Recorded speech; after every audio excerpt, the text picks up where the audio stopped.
ایک مرتبہ امام اعظم ابو حنیفہ کو لوگوں نے بتایا کہ فلاں بستی میں ایک منکر آیا ہوا ہے اور وہ لوگوں کو گمراہ کر رہا ہے۔ امام اعظم کو یہ سن کر بہت فکر لاحق ہوئی۔ انہوں نے لوگوں سے کہا کہ مجھے اس منکر کے پاس لے چلو۔ لوگ آپ کو اس منکر کے پاس لے گئے۔ امام صاحب نے منکر سے کہا کہ تیرا مقصد کیا ہے؟ تو منکر نے کہا، نعوذ باللہ، میں یہ کہتا ہوں کہ اللہ نہیں ہے۔ اگر کوئی میرے 3 سوالوں کا جواب دے دے تو میں اس دعوے سے پیچھے ہٹ جاؤں گا اور مسلمان ہو جاؤں گا۔ امام صاحب مان گئے اور مناظرے کی جگہ اور وقت طے ہو گیا۔ وقت مقررہ پر قاضی کی عدالت میں منکر تو وقت پر پہنچ گیا، لیکن امام اعظم تشریف نہ لائے۔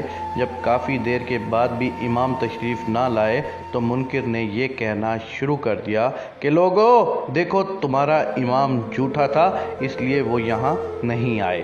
ابھی وہ یہ کہہ ہی رہا تھا کہ اچانک امام صاحب وہاں تشریف لے آئے اور کہا کہ لوگو میری بات سنو، میں جھوٹا نہیں تھا، بلکہ جب میں مناظرے کے لیے گھر سے نکلا تو راستے میں ایک دریا تھا۔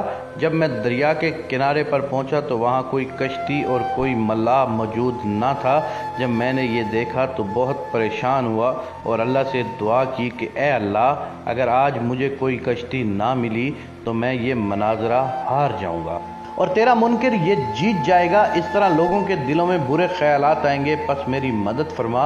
امام اعظم نے فرمایا کہ ابھی میں یہ کہہ ہی رہا تھا کہ کیا دیکھتا ہوں کہ کنارے پر موجود درخت خود بخود کٹ رہے ہیں، پھر ان کے تختے بن رہے ہیں اور وہ تختے خود بخود آپس میں جڑ رہے ہیں، اور دیکھتے ہی دیکھتے کشتی تیار ہو گئی۔ حالانکہ وہاں کوئی موجود نہ تھا۔ پھر میں اس کشتی میں بیٹھ گیا، لیکن اس کشتی کو چلانے کے لیے وہاں کوئی ملاح موجود نہ تھا۔ میں نے اللہ تعالیٰ سے دوبارہ دعا کی کہ اے اللہ، جب تو بغیر وسیلے کے کشتی بنا سکتا ہے تو اس کشتی کو بغیر اسباب کے چلانا تیرے لیے کوئی مشکل نہیں ہے۔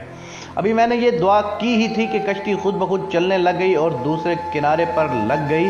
یہ سننا تھا کہ منکر کہکے مار کر ہنسنے لگا اور کہنے لگا کہ بھلا بتاؤ، بغیر کسی کاٹنے والے کے درخت کیسے کٹ سکتا ہے؟ بغیر کسی تختے بنانے والے کے تختے کیسے بن سکتے ہیں؟ بغیر کشتی بنانے والے کے کشتی کیسے بن سکتی ہے؟ اور بغیر کسی ملاح کے کشتی کیسے چل سکتی ہے؟ یہ سن کر امام اعظم نے فرمایا، او بدبخت، اگر بغیر کسی بنانے والے کے کوئی چیز نہیں بن سکتی، اگر بغیر کسی چلانے والے کے کوئی چیز نہیں چل سکتی، تو یہ بتا، یہ دنیا کا نظام، یہ چاند اور ستارے، یہ سورج کا نظام بغیر کسی چلانے والے کے کیسے چل رہا ہے؟ یہ سننا تھا کہ منکر ہکا بکا رہ گیا اور اللہ تعالیٰ کی ذات کو تسلیم کر لیا۔ پھر اس کافر نے امام صاحب سے کہا کہ میرا پہلا سوال یہ ہے کہ اگر اللہ موجود ہے تو وہ ہمیں نظر کیوں نہیں آتا؟ یہ سن کر سارے لوگ پریشان ہو گئے، کیونکہ سوال ہی اتنا مشکل اور عجیب تھا۔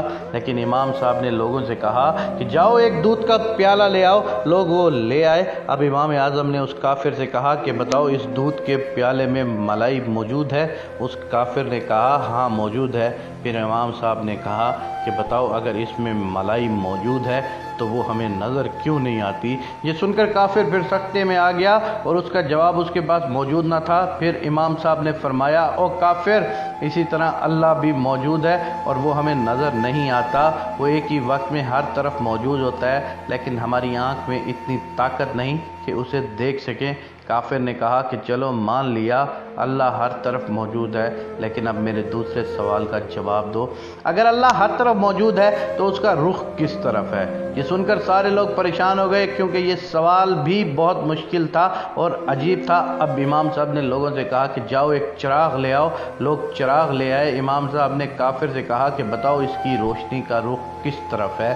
یہ سن کر کافر پریشان ہو گیا اور کہا کہ اس کی روشنی کا رخ ہر طرف ہے۔ پھر امام اعظم نے کہا کہ او کافر، اسی طرح اللہ موجود بھی ہے اور ہر طرف دیکھ بھی رہا ہے۔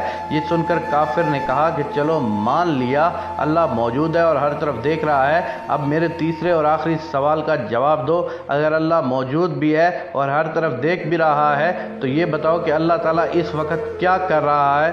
یہ سن کر تمام لوگ حیران و پریشان ہو گئے اور آپس میں باتیں کرنے لگے کہ اس کا جواب تو ناممکن لگ رہا ہے۔ مگر امام اعظم ابو حنیفہ پر قربان جائیں، آپ بالکل بھی پریشان نہیں ہوئے، بلکہ آپ نے اس کافر سے کہا کہ اس کو چھوڑو، پہلے میری بات سنو۔ جب میں یہاں آیا تو مجھ سے پہلے تم اس عدالت میں پہنچ چکے تھے اور تمہیں بیٹھنے کے لیے ایک کرسی مل گئی تھی، لیکن میں دیر سے یہاں آیا اس لیے مجھے بیٹھنے کی جگہ نہیں ملی۔ اب میں کھڑا رہ کر تھک گیا ہوں۔ ایسا کرو تم یہاں سے اٹھ جاؤ، مجھے بیٹھنے دو، میں پھر تمہارے سوال کا جواب دوں گا۔ وہ کافر مان گیا اور اپنی جگہ سے اٹھ گیا۔